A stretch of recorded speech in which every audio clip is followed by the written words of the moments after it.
Downtown Tacloban, IR completion. IR 13873. Color shade na rin na tapos na po siya. Nakwentahan na po. IR 13869. Na dikita na po ng sticker mga asset.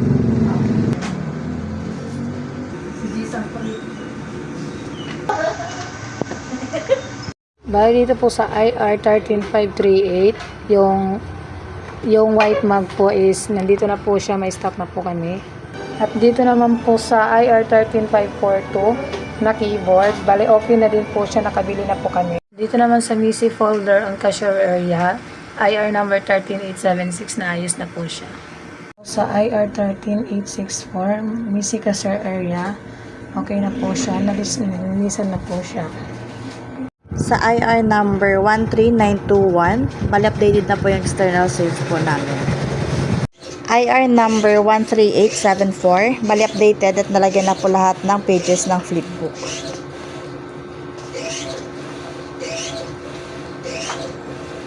Bali meron pa po kaming 4 na IR na need ma-resolve. Ang commitment date ko po dito ay by December 19, 2025 po.